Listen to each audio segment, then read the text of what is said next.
Kaibigan, tandaan mo ito. Ang desperado ay laging talo. Sa mundo ng diskarte, hindi sapat ang gusto mo lang. Kailangan, ikaw ang gustuhin.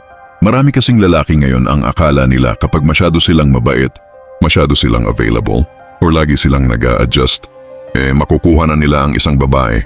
Pero ang totoo, ang sobrang paghabol, nakaka-turn off na pala. Dahil ang sobrang pagpapakita ng kahinaan ay sobrang nakakaawa at hindi ka akit-akit. At ang masaklap pa dito, kaibigan, habang mas pinipilit mong mapansin, mas nawawala ang halaga mo.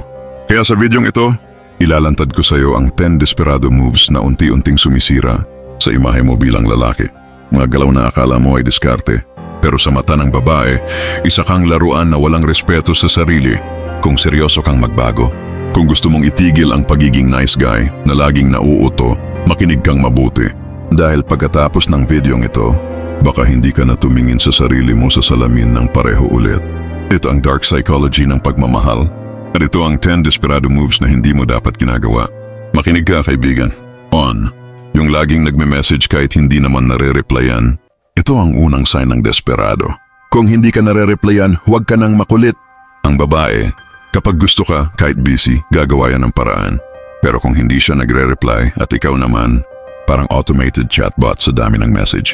Kaibigan, ginagawa mong tanga ang sarili mo. Tandaan, ang katahimikan minsan, mas maingay kaysa sa kahit anong hi. Let her wonder kung nasaan ka. Yun ang unang step ng value building. 2. Yung palaging available. Every time na may gusto siya, andyan ka agad. Walang challenge, walang thrill, walang mystery. Kung palagi kang available, nagiging predictable ka na. At ang predictable, nakakabagot. Ang babae gustong maramdaman na pinagpupursigihan din niya ang oras mo. Kaya matutong maghintay, matutong magsabi ng busy ako ngayon. Hindi para magpa-importante, kundi para ipakitang may sarili kang mundo. 3. Yung nagpapadala agad ng pera o regalo, kahit hindi mo pa girlfriend. Ito ang pinaka-classic form ng desperasyon. Akala mo, kapag binuhusan mo ng effort ng regalo ng GCash, mamahalin ka na. Pero sa mata ng babae, hindi effort yan. Bribery yan ang insecure. Kapag binili mo ang pansin ng tao, mawawala agad yan kapag may mas mayaman pa sa'yo. So instead of buying love, build value. Para kahit walang regalo, ikaw pa rin ang gusto niyang kasama. 4. Yung nagpapakita ng sobrang kabaitan para lang mapansin. Kindness is good. Pero kapag ginagamit mo siya bilang strategy para magustuhan ka, nagiging manipulation yan. At ang babae, marunong makaamoy ng fake kindness. Ang tunay na alpha, mabait dahil may prinsipyo, hindi dahil may inaasahan. So the moment you start expecting a reward for being nice, nagiging desperado ka na. 5. Yung humihingi ng closure kahit klaro ng ayaw na sayo. Ito ang desperado move disguised as emotional maturity. Pero kaibigan, minsan hindi mo kailangan ng closure. Ang hindi niya pagbalik, yun na mismo ang sagot. Kapag lumuhod ka para lang makuha ang paliwanag, ipinapakita mo na kontrolado ka ng emosyon mo. At sa psychology, the one who seeks validation always loses power. Kaya ang tunay na matatag, tahimik na lang na naglalakad palayo. 6. Yung ipinopost lahat ng lungkot at heartbreak sa social media. Ito yung self-destruction disguised as expression. Ang mga alpha, hindi nagsisermon sa Facebook, nagsusumikap sila sa silence. Kapag pinakita mong wasak ka, magiging libangan ka lang ng mga taong hindi mo naman kailangan.